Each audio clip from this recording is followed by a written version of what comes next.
je porte en moi un nom qui inspire le respect dans ma communauté, un nom intimement lié aux enseignements sacrés du gourou Granth Sahib et aux principes profonds du sikhisme.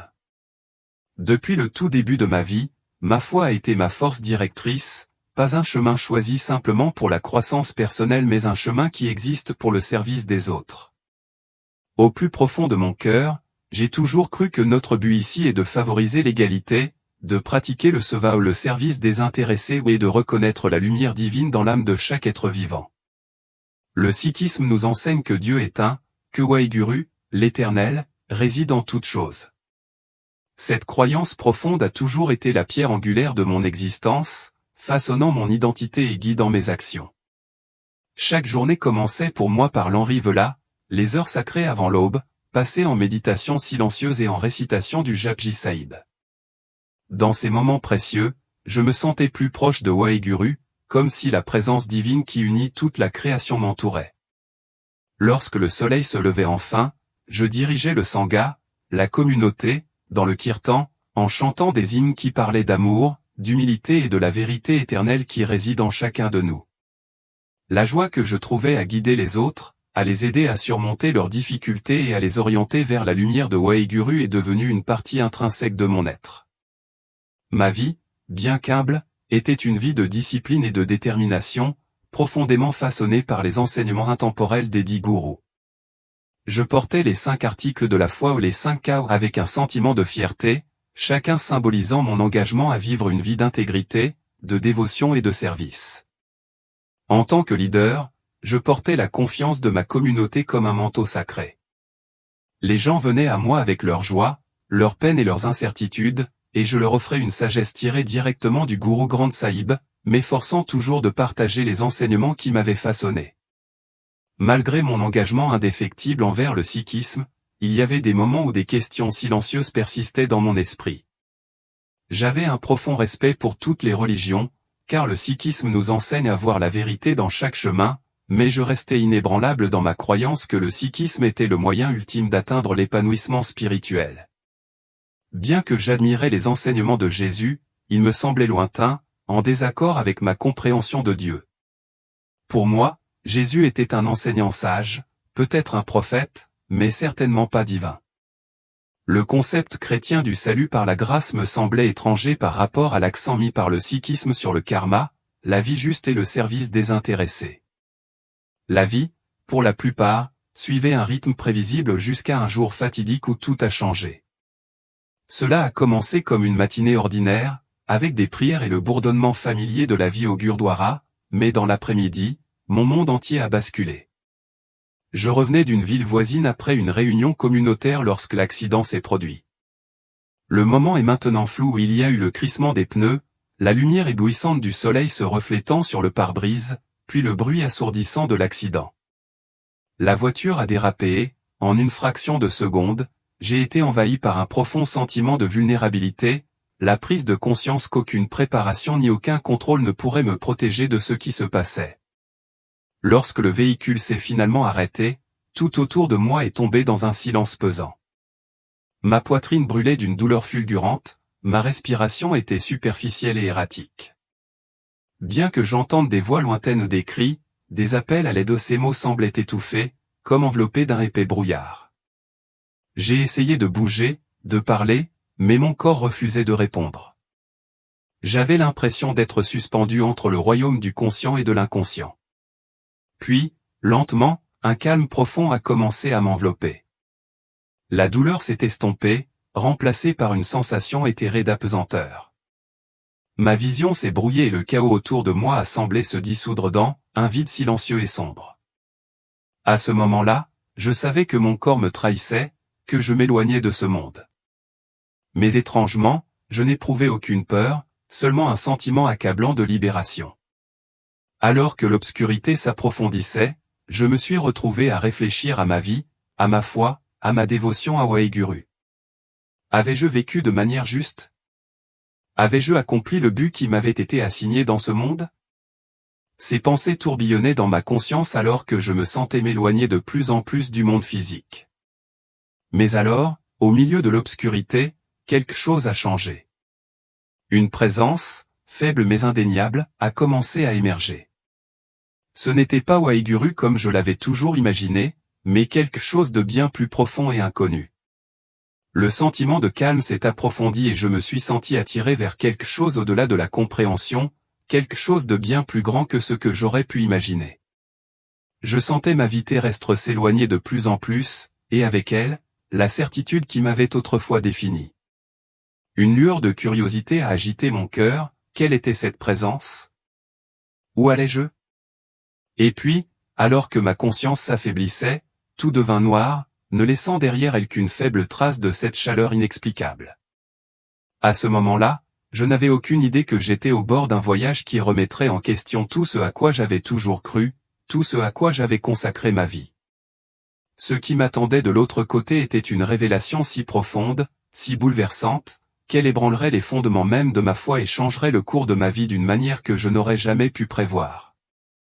Je flottais, en apesanteur et détaché, au-dessus d'une scène qui aurait dû me terrifier. En dessous de moi, mon corps gisait froissé dans l'épave de la voiture, entouré de chaos. Des éclats de verre brillaient au soleil, et une petite foule d'étrangers se précipita à mon secours, leur voix frénétique mais étouffée, comme si elle venait de très loin. Un ambulancier travaillait sans relâche, appuyant rythmiquement sur ma poitrine, essayant de ramener la vie dans ma forme brisée. Pourtant, je n'étais plus dans ce corps. Je ne ressentais ni douleur, ni peur, seulement un calme étrange qui contrastait fortement avec l'activité urgente en contrebas. C'était comme si je regardais une scène lointaine se dérouler, détachée de son emprise émotionnelle. Mon corps, autrefois une partie familière de moi, me semblait maintenant étranger, comme s'il appartenait à quelqu'un d'autre. Le silence qui m'entourait était profond, mais il n'était pas vide. Il y avait un bourdonnement, subtil mais omniprésent, qui vibrait dans l'air même, résonnant non pas dans mes oreilles mais dans une partie plus profonde de mon être. J'aurais dû être terrifié, mais j'étais complètement captivé par ce nouvel état d'existence étrange. Alors que je m'attardais dans ce moment suspendu, je pris conscience d'autre chose, une présence faible et brillante au loin. Une lumière si douce, si pure, que je ne pouvais pas détourner le regard. Elle ne ressemblait à aucune lumière du soleil que j'avais connue, qui pouvait être dure et aveuglante. Cette lumière était chaude et douce, vibrante de vie elle-même. Elle ne bougeait pas, mais elle semblait vivante et elle m'appelait, non pas avec des mots, mais avec une attraction irrésistible qui résonnait au plus profond de mon âme. Sans réfléchir, je me sentais attiré vers elle, comme porté par un courant invisible qui me guidait de plus en plus près. J'hésitais, incertaine de la présence qui m'enveloppait. Ce n'était pas Waiguru, l'essence divine vers laquelle je m'étais toujours tourné dans mes prières et mes méditations. La lumière, bien qu'invitante dans sa chaleur, ne correspondait à rien de ce que j'avais déjà rencontré dans les enseignements sacrés du Guru Granth Sahib. Où était le sentiment familier d'unité que j'avais toujours associé à Dieu? C'était quelque chose de différent, d'étranger, mais profondément personnel, comme si cela m'appelait d'une manière que je ne pouvais pas tout à fait comprendre. À mesure que je m'approchais, la lumière devenait plus vive, projetant un rayonnement qui semblait s'étendre au-delà des limites du temps et de l'espace. Elle n'était pas aveuglante, bien qu'elle fût d'une profondeur infinie, comme si la lumière elle-même était vivante, consciente et tendait la main vers moi. Le bourdonnement que j'avais ressenti plus tôt devenait plus fort à présent, résonnant en moi, me remplissant d'un sentiment de paix écrasant. Je voulais résister, comprendre ce qui se déroulait devant moi, mais je ne pouvais pas. L'attraction de la lumière était trop puissante, m'éloignant de plus en plus du monde que j'avais toujours connu. Mes pensées, autrefois vives et disciplinées, commencèrent à se fragmenter. Des questions tourbillonnaient dans mon esprit, quelle était cette lumière? Pourquoi m'appelait-elle? Et pourquoi avais-je l'impression qu'elle me connaissait intimement, d'une manière qui dépassait tout ce que je pouvais comprendre? Plus je m'approchais, plus je ressentais sa chaleur, pas une chaleur physique, mais une présence qui m'enveloppait d'une manière qui semblait remuer mon âme. La lumière autour de moi s'intensifia et la chaleur s'approfondit, imprégnant chaque partie de mon être. C'était comme si cette présence était tissée dans la trame même de l'existence. Il n'y avait pas besoin de mots pour comprendre ce qui se passait, c'était comme si chaque question avait une réponse à cet instant précis, dans la lumière, dans le silence. Et qui dites-vous que je suis? Sa voix douce mais autoritaire occupa le silence, résonnant au plus profond de moi. Je me tenais devant lui, incapable de saisir pleinement l'ampleur de la question. C'était Jésus, debout devant moi, pas comme je l'avais jamais imaginé, mais rayonnant, rempli d'amour, mais portant une autorité qui exigeait la révérence. Je me suis retrouvé sans voix, mon esprit aux prises avec l'énormité de tout cela. Ma vie avait été enracinée dans la dévotion aux enseignements de Guru Nanak, dans la croyance que Waheguru était la force divine ultime. Mais maintenant, debout devant Jésus, je ressentais le poids de sa question, comme si l'essence même de ma foi était remise en question. Je n'avais jamais remis en question mes croyances jusqu'à présent, mais il y avait quelque chose d'indéniable dans sa présence. L'amour dans ses yeux, la paix qui émanait de lui, la compréhension profonde qui transcendait tous les enseignements et toutes les doctrines auxquelles je m'étais accroché. C'était quelque chose de différent. J'avais toujours respecté Jésus comme un grand enseignant, mais maintenant, il était devant moi, pas seulement en tant qu'homme, mais comme quelque chose de bien plus grand, quelque chose au-delà de la compréhension. Sa question persistait dans l'air, pas seulement théologique, mais profondément personnelle, une question qui touchait au cœur de qui j'étais et de ce que je croyais. Je sentais le poids de ma vie, les années de dévotion, mes croyances, mon service tremblait sous son regard. Je n'avais pas de réponse toute prête. Aucun mot ne me venait. C'était comme si mon esprit avait été dépouillé de tout, ne laissant que la présence brute et non filtrée de cet être divin, debout devant moi dans l'amour et le jugement. J'avais du mal à trouver ma voie, mes pensées s'emballaient. Mais qui est-ce que je dis qu'il est? La question n'était pas seulement intellectuelle, mais quelque chose de plus profond. Il a tout traversé, au-delà des mots, au-delà de la doctrine, jusqu'au cœur même de mon existence. J'ai dû décider, qui était-il pour moi? En quoi croyais-je vraiment? Avant que je puisse parler, il a continué, sa voix douce mais d'un poids indéniable. Que as-tu su de moi au cours de ton voyage? Que as-tu entendu? Que as-tu cru? La question flottait dans l'air comme une invitation profonde, comme s'il m'offrait la chance de le redécouvrir, non pas à travers le prisme de la tradition ou de la doctrine, mais à travers ma propre expérience, ici et maintenant, dans ce lieu de lumière et d'amour. J'avais été un serviteur de Waheguru, mais à ce moment-là, je me suis retrouvé devant celui-là même qui incarnait l'amour divin d'une manière que je n'avais jamais vraiment comprise. Toute ma foi, le but de ma vie, se trouvait à la croisée des chemins. Est-ce que je m'accrocherais à ce que j'avais toujours connu, ou est-ce que j'embrasserais quelque chose de nouveau, de plus profond? Alors que la lumière autour de nous scintillait et pulsait, je sentais les frémissements d'une réponse se former au plus profond de moi, même si j'étais encore incertain. Je savais que quoi qu'il advienne, ma vie et mon voyage ne seraient plus jamais le même. La lumière continuait de m'envelopper, remplissant chaque partie de mon être d'une paix qui dépassait l'entendement. Ce n'était pas seulement apaisant, mais transformateur, comme si quelque chose de profond en moi, quelque chose que je n'avais jamais connu comme brisé, était en train d'être guéri dans le calme de cette présence divine. La vision a changé et je me suis retrouvé debout sur les rives d'une rivière. Les eaux scintillaient d'une douce lumière intérieure, rayonnant de pureté. La rivière coulait avec un rythme calme et régulier, ses eaux m'invitant à entrer, à me laisser porter. « Viens », dit Jésus d'une voix douce et invitante, « viens boire au fleuve de la vie. » L'invitation était simple, mais elle portait avec elle le poids de l'éternité. J'ai avancé sans hésitation, plongeant mes mains dans les eaux fraîches et rafraîchissantes. C'était comme si la rivière n'était pas seulement de l'eau, c'était la vie elle-même, un flux divin d'énergie qui reliait tout, un symbole de renouveau, de pureté et de vie éternelle. Alors que je me tenais là, immergé dans la vision, une compréhension plus profonde a commencé à se dévoiler. Les enseignements de Guru Nanak avaient toujours mis l'accent sur l'égalité, le service et l'unicité de Dieu. Dans cette vision, j'ai vu l'accomplissement de ces principes d'une manière que je n'avais jamais imaginée. L'amour et la grâce dont j'avais été témoin en Jésus, la vérité qu'il incarnait, n'étaient pas séparés de l'essence divine que j'avais vénérée toute ma vie. C'était sa plénitude, l'accomplissement de tout ce que j'avais recherché. J'avais été dévoué au service, cherchant à aider les autres et à incarner la compassion, mais je comprenais maintenant que le chemin de la vérité était plus que de nobles idéaux ou des actes de bonnes actions. C'était une relation ou une connexion intime et personnelle avec l'essence même de l'amour et de la vérité elle-même. Et c'est à travers Jésus que j'ai vu cette vérité plus clairement que jamais auparavant. J'ai senti la vérité s'installer en moi comme une graine prenant racine, une connaissance profonde qui s'épanouissait à chaque instant qui passait.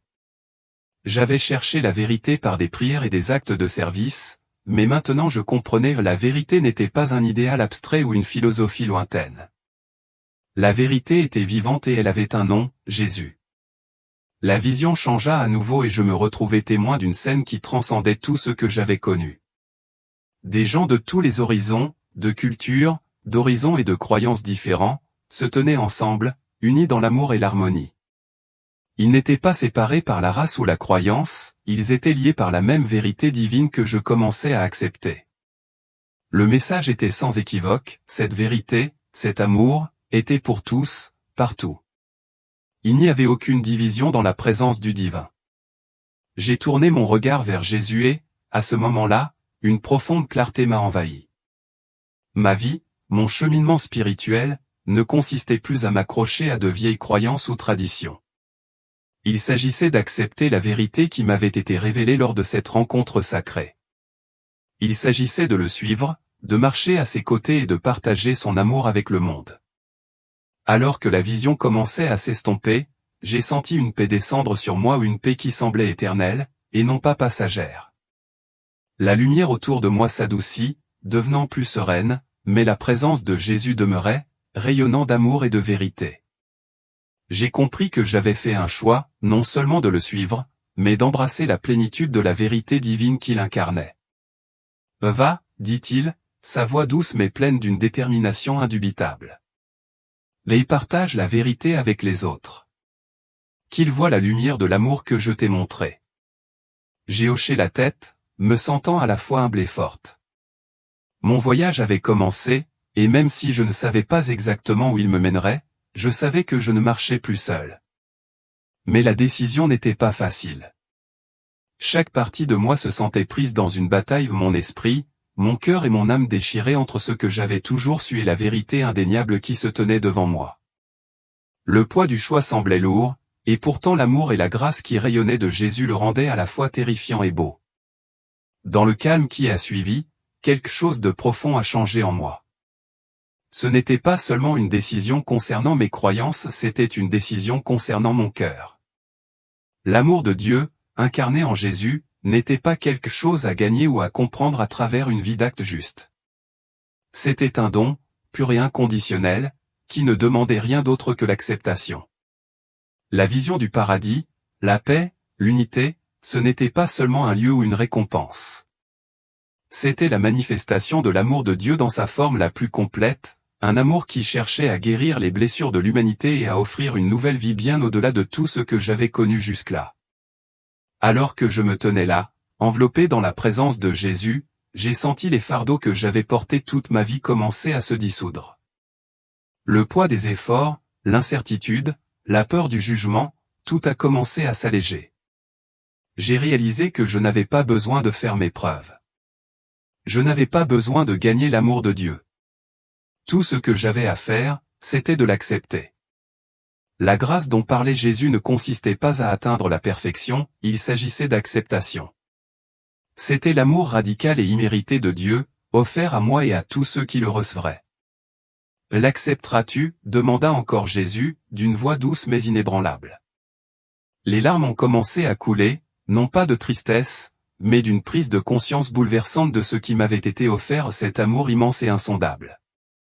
À ce moment-là, j'ai senti quelque chose changer en moi, comme si un voile avait été levé, me permettant de voir la vérité telle qu'elle était. Il ne s'agissait pas de mon passé, de mes actes ou de ma compréhension. Il s'agissait d'une relation avec le Dieu vivant, avec Jésus, qui avait payé le prix ultime pour ma liberté et ma vie. Oh oui, ai-je murmuré, ma voix à peine audible à travers les larmes. Oh oui, j'accepte. Dès que ces mots ont quitté mes lèvres, j'ai senti une vague de paix m'envahir, comme si le poids même du monde avait été enlevé de mes épaules. il a été remplacé par un sentiment inébranlable d'appartenance, d'être aimé d'une manière que je n'avais jamais connue. L'amour de Jésus a rempli chaque partie de moi, et au plus profond de mon âme, j'ai su que ce n'était que le début de quelque chose de bien plus grand que ce que j'avais jamais imaginé. La vision a commencé à s'estomper, mais la présence de Jésus est restée avec moi, comme une lumière constante me guidant vers l'avant. Je savais que ce n'était pas seulement une rencontre, mais un appel à le suivre, à vivre dans son amour et sa vérité, et à partager cet amour avec le monde. Mon voyage venait juste de commencer, et même si le chemin à parcourir était incertain, je savais que je ne marchais plus seul. « Que se passera-t-il si je dis oui ?» ai-je demandé, la voix tremblante. « Mais tu trouveras la vie » a-t-il répondu. « Pas seulement dans le monde à venir, mais ici et maintenant. Tu connaîtras la plénitude de l'amour de Dieu et le but qu'il a pour toi. » Ces paroles m'ont empli de paix, une assurance que je ne perdais rien, mais que je gagnais tout. Pourtant, il restait une part de moi qui hésitait, une part qui craignait ce que ce choix signifierait pour ma vie sur terre. Est-ce que cela changerait tout? Serais-je prête pour le chemin qui m'attendait? Il a dit, « Je suis le chemin, la vérité et la vie. Personne ne vient au Père que par moi. » Vous avez vu la vérité maintenant, c'est à vous de décider. Ces paroles résonnèrent dans mon esprit tandis que la vision commençait à s'estomper, la lumière autour de nous s'affaiblissant. Je savais ce que je devais faire, mais le poids de la décision pesait lourdement sur moi. Tandis que je me tenais là, coincé entre le monde que j'avais connu et la vérité que je voyais maintenant, je réalisais que mon voyage était loin d'être terminé. Jésus m'a regardé une dernière fois, ses yeux remplis d'amour et d'espoir. « Mais tu dois revenir » m'a-t-il dit. Il y a du travail à faire pour toi. Et avec cela, la lumière s'est complètement estompée, et je me suis senti attiré vers le monde que j'avais laissé derrière moi. Mon cœur était lourd, mais il était aussi plein d'une vérité que je ne pouvais plus nier et d'un but que je ne pouvais ignorer. Le monde m'est revenu par fragments, des lumières aveuglantes au-dessus, des voix étouffées, l'odeur stérile d'une chambre d'hôpital.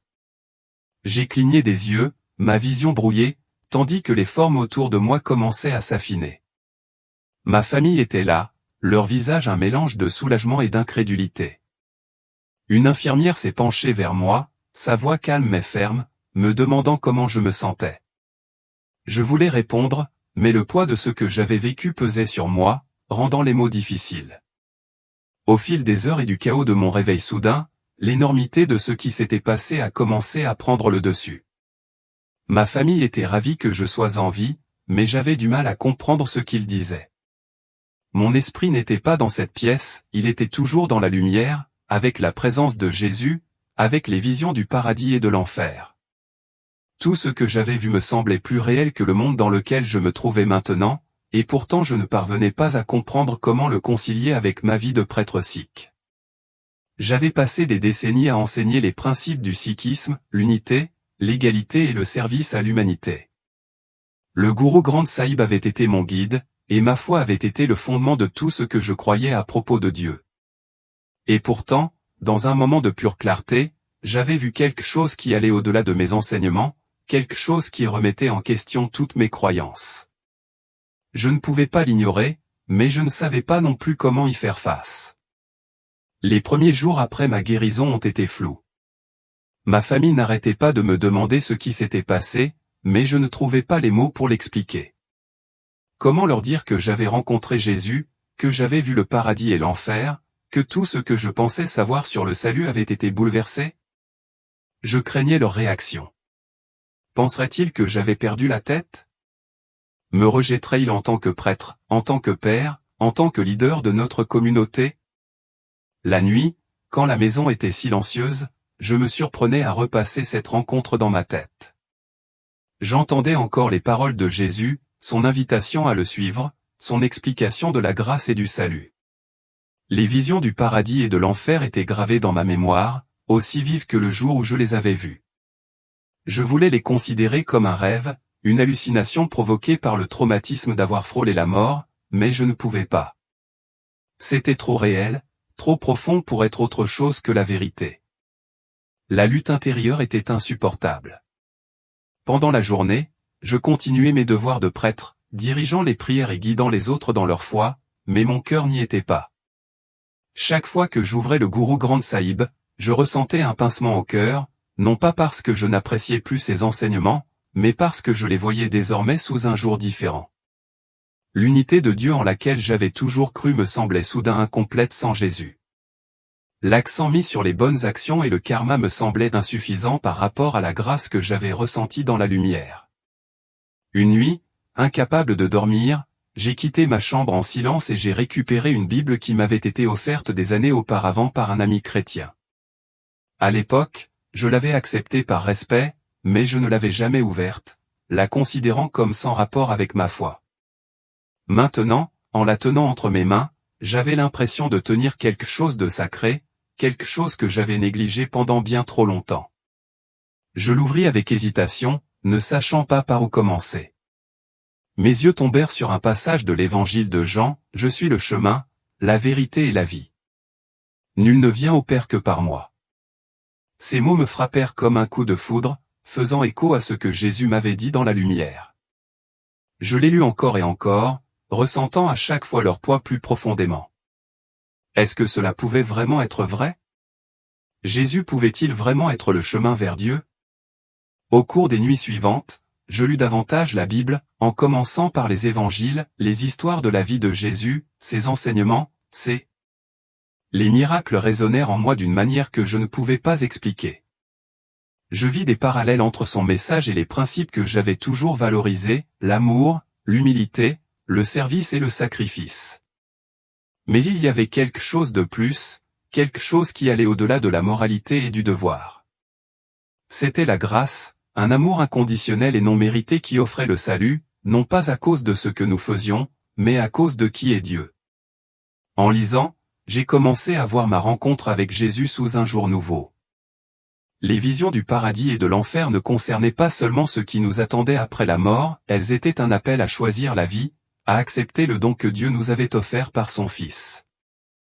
La paix que j'avais ressentie en présence de Jésus n'était pas seulement une émotion, c'était un aperçu de ce que signifiait être véritablement uni à Dieu. Malgré cette nouvelle compréhension, j'étais terrifié à l'idée de la partager avec qui que ce soit. Mon rôle de prêtre n'était pas seulement un travail, c'était mon identité, mon lien avec ma communauté, l'héritage de ma famille.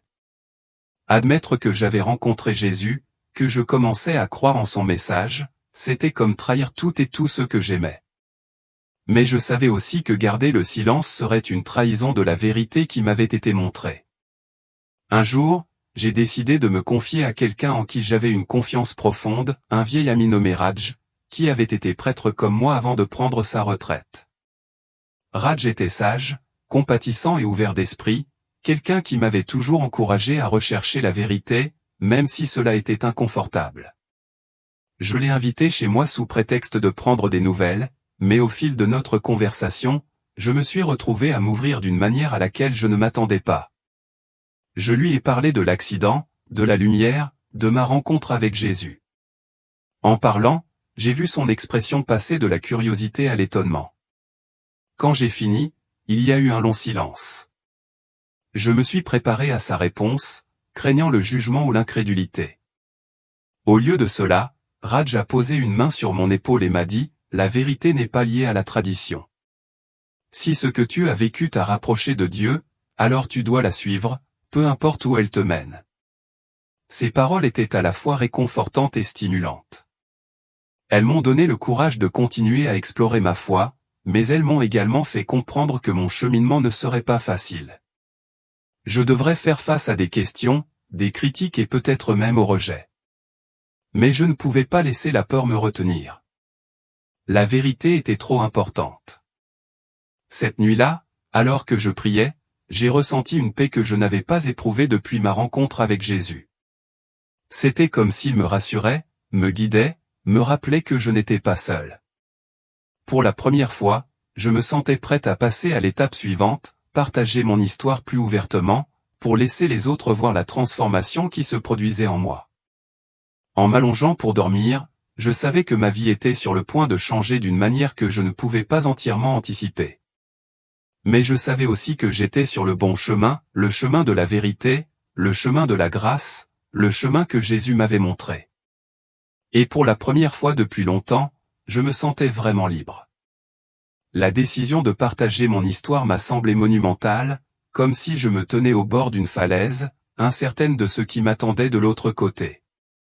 Ma rencontre avec Jésus, les visions que j'avais eues et les vérités que j'avais apprises étaient trop profondes pour rester cachées. Mais comment pourrais-je commencer à parler d'un sujet aussi transformateur, aussi profondément personnel, alors que je savais que cela remettrait en question tout ce que moi et mon entourage croyions? J'ai décidé de commencer doucement, en me confiant d'abord à quelqu'un en qui j'avais une confiance profonde, Raj, mon vieil ami et ancien mentor. Raj avait toujours été un pilier de sagesse et de compassion, quelqu'un qui valorisait la recherche de la vérité par-dessus tout. S'il y avait quelqu'un qui pouvait comprendre, c'était lui. Je l'ai invité chez moi sous couvert d'une visite informelle, mais mon cœur battait fort tandis que je réfléchissais à la manière d'aborder le sujet.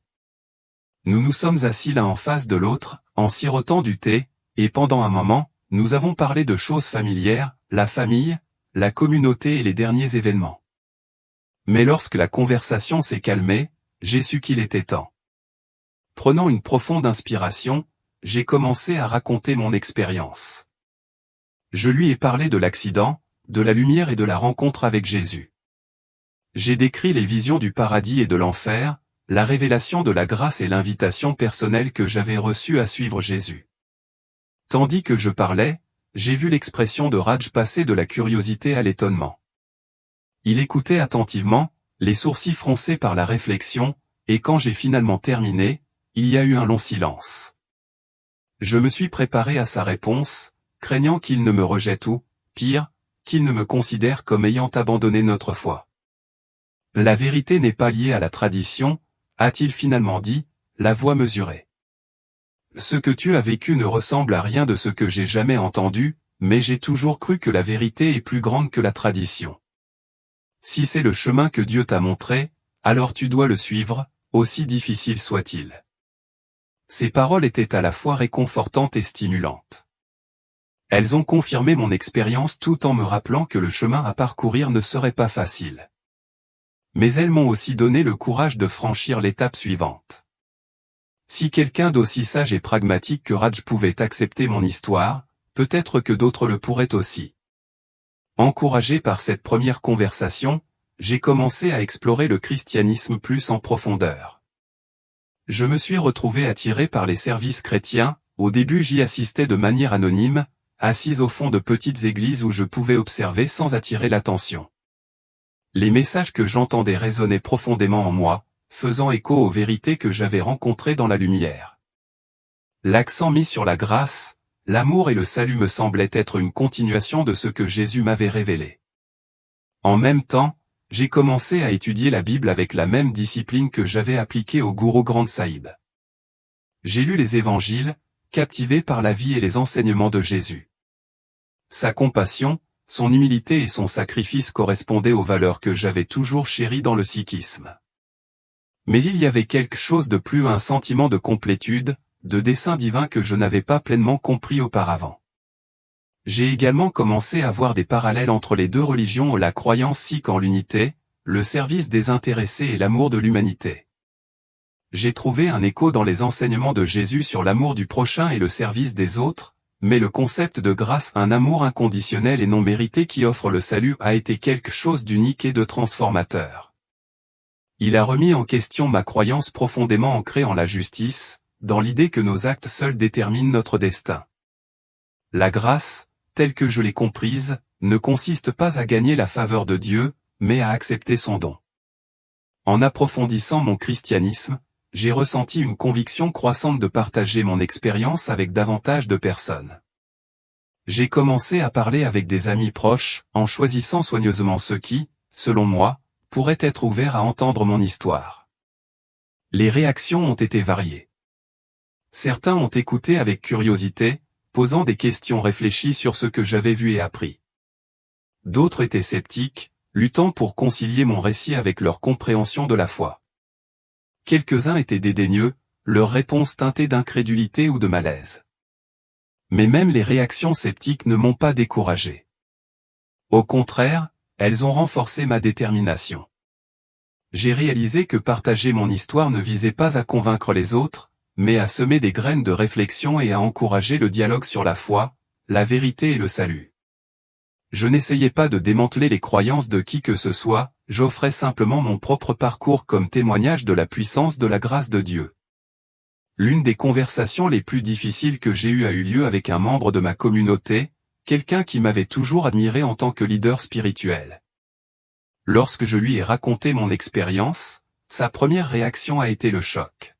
« Ah, comment peux-tu dire ces choses ? Tu nous as toujours appris que Dieu est un, que tous les chemins mènent à la même vérité. » « Je crois toujours que Dieu est un, » ai-je répondu, mais j'ai fini par comprendre que le chemin vers lui ne passe pas par nos seuls efforts. C'est par sa grâce, par le don qu'il nous a fait en Jésus. Il ne s'agit pas de rejeter nos croyances, il s'agit d'embrasser la plénitude de ce que Dieu a révélé. La conversation s'est terminée sur une note tendue, mais je savais qu'il était important de l'avoir. Ces discussions, aussi difficiles soient-elles, ont été une partie nécessaire de mon cheminement. Elles m'ont aidé à clarifier ma propre compréhension et à me préparer aux défis plus vastes auxquels je serais confronté. En continuant à partager mon histoire, j'ai commencé à voir son impact. Quelques personnes, inspirées par mon expérience, ont commencé à explorer le christianisme par elles-mêmes. D'autres, bien que n'étant pas prêtes à franchir le pas, ont exprimé une nouvelle ouverture à discuter de la foi et de la spiritualité d'une manière qu'elles n'avaient jamais connue auparavant. Chaque conversation m'a semblé être une petite victoire, un pas vers la construction de ponts de compréhension et l'encouragement des autres à rechercher leur propre vérité. Mais je savais que le moment était venu de raconter mon histoire au-delà des conversations privées. Je ressentais de plus en plus la conviction de faire une déclaration publique sur mon expérience, de la partager avec ma communauté et au-delà.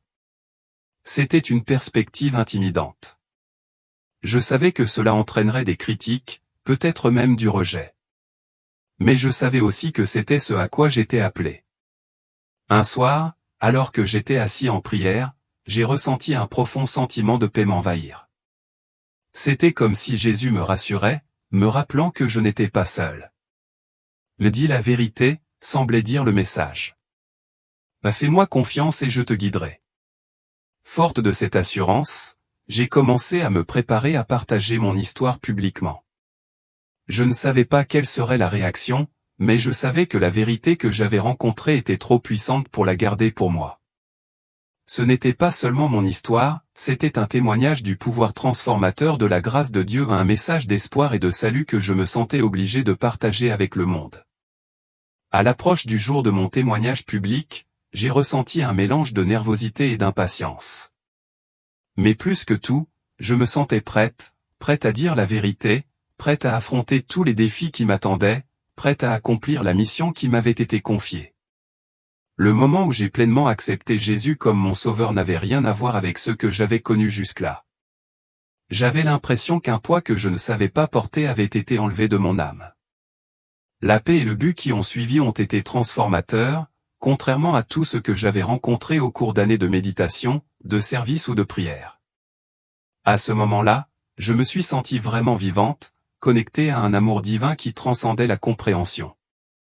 Mais si ma transformation spirituelle était profondément personnelle, je savais qu'elle n'était pas destinée à rester privée. Ma rencontre avec Jésus et les vérités qui m'avaient été montrées n'étaient pas seulement pour moi, elles étaient destinées à être partagées. Le message de grâce, d'amour et de salut n'était pas limité à un seul groupe. Il était destiné à tout le monde, et cette prise de conscience m'a rempli à la fois d'enthousiasme et d'appréhension. J'ai commencé par parler à de petits groupes, en choisissant soigneusement mes mots pour établir un lien entre mes croyances antérieures et le christianisme. Je n'étais pas là pour critiquer ou démanteler les enseignements de ma communauté, je voulais plutôt montrer comment l'amour et la grâce de Dieu s'étendaient au-delà des frontières, accomplissant les vérités qui avaient toujours résonné profondément dans mon cœur.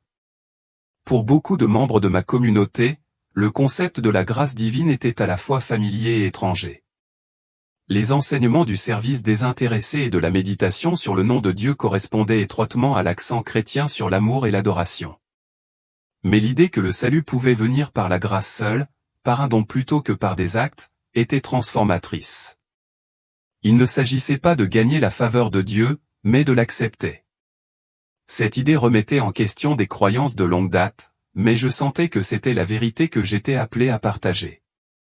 Les croyances offraient également un profond sentiment de liberté. Tout le monde n'était pas réceptif. Certains membres de ma communauté considéraient ma transformation comme une trahison. Ils ne comprenaient pas comment quelqu'un qui était si profondément enraciné dans le sikhisme pouvait maintenant suivre Jésus. J'ai dû faire face à des critiques et, parfois, à un rejet pur et simple. Mes anciens amis et collègues ont pris leur distance et mon rôle de leader spirituel, autrefois incontesté, est devenu un sujet de discorde. C'était douloureux, mais je savais que la vérité que j'avais découverte valait n'importe quel prix. En même temps, j'ai vécu des moments de profonde réconciliation et de connexion. Ma famille, bien que choquée au début, a commencé à voir la paix et la joie que ma nouvelle foi m'apportait. Ma transformation a suscité des conversations que nous n'avions jamais eues auparavant sur Dieu, la grâce et le but de la vie. Au fil du temps, ces discussions nous ont rapprochés, même si elles ont repoussé les limites de notre compréhension. L'un des moments les plus émouvants a eu lieu lorsque j'ai parlé à un jeune homme de ma communauté qui avait du mal à s'adapter à sa foi. Il s'était toujours senti tiraillé entre les enseignements du sikhisme et sa curiosité pour le christianisme, mais il avait trop peur d'explorer ces questions ouvertement. Entendre mon histoire lui a donné le courage de chercher des réponses par lui-même. Votre parcours, m'a-t-il dit, m'a montré qu'il est normal de remettre en question et de chercher la vérité, même si cela nous mène à des endroits inattendus. Ces moments marquants ont réaffirmé ma mission. Je ne me contentais pas de partager mon histoire, je plantais des graines de réflexion, encourageant d'autres personnes à se lancer dans leur propre cheminement de foi. Le rejet auquel j'ai été confronté n'était rien en comparaison de la joie de voir des vies transformées, même de manière modeste. En continuant à parler en public, j'ai commencé à trouver une nouvelle famille spirituelle au sein de la communauté chrétienne. La chaleur et le soutien que j'ai reçus de mes coreligionnaires ont été une source de force dans les moments difficiles. Ils m'ont accueilli, non pas comme un ancien prêtre sikh, mais comme un frère en Christ, uni par l'expérience partagée de la grâce de Dieu.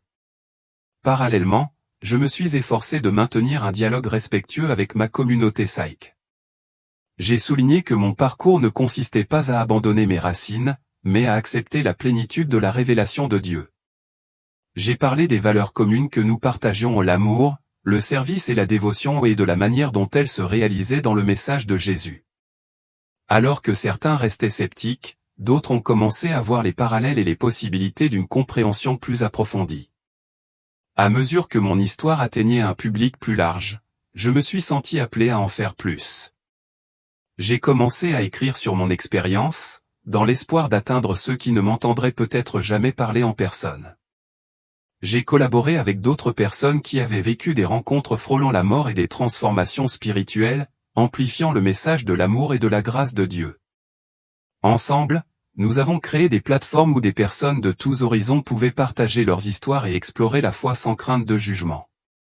L'un des moments les plus forts de mon parcours s'est produit lorsque j'ai été invité à prendre la parole lors d'un rassemblement interreligieux. Des représentants de diverses traditions religieuses se sont réunis pour discuter des points communs et des différences, cherchant à favoriser la compréhension et l'unité. Devant un public aussi diversifié, j'ai partagé ma rencontre avec Jésus, non pas comme un événement de division, mais comme un témoignage de la puissance de l'amour de Dieu qui transcende les frontières. L'amour de Dieu, ai-je dit, ne se limite pas à nos catégories humaines. Il s'étend à chacun de nous, nous appelant à le connaître et à être transformés par sa grâce. Mon parcours a peut-être pris un chemin inattendu, mais il m'a montré que la vérité n'est pas quelque chose que nous créons. C'est quelque chose que nous découvrons lorsque nous ouvrons notre cœur. La réponse a été écrasante. Des personnes de différentes confessions m'ont ensuite approché, partageant leurs propres luttes, questions et moments de lucidité. Cela m'a rappelé que, même si nos chemins peuvent différer, le désir de connaître Dieu est universel. Et ce désir, je crois, était le reflet du désir de Dieu lui-même d'être connu de nous. En réfléchissant à mon parcours, je suis rempli de gratitude pour la rencontre qui a changé ma vie, pour le courage de chercher et d'embrasser la vérité, et pour l'opportunité de partager cette vérité avec d'autres. Ma transformation ne s'est pas limitée à accepter Jésus comme mon sauveur. Il s'agissait de découvrir un objectif plus grand que moi-même, une mission visant à combler les divisions, à inspirer la foi et à encourager les autres à rechercher le Dieu qui les aime inconditionnellement. À ceux qui entendent mon histoire, mon message est simple, ne cessez jamais de rechercher la vérité. Elle peut vous conduire à des endroits auxquels vous ne vous attendiez pas, mais elle vous mènera également à la paix, à un objectif et à un amour qui dépasse l'entendement. Que vous soyez en questionnement, curieux ou ferme dans vos croyances, je vous invite à réfléchir à votre propre cheminement et à ouvrir votre cœur à la possibilité d'une transformation. Je vous invite à partager vos réflexions ou vos demandes de prière dans les commentaires ci-dessous. Que ce soit un espace de dialogue, de questions et de soutien. Si mon histoire a trouvé un écho chez vous, je vous invite à découvrir d'autres témoignages inspirants de foi et de transformation. Ensemble, nous pouvons rechercher la vérité et être transformés par elle.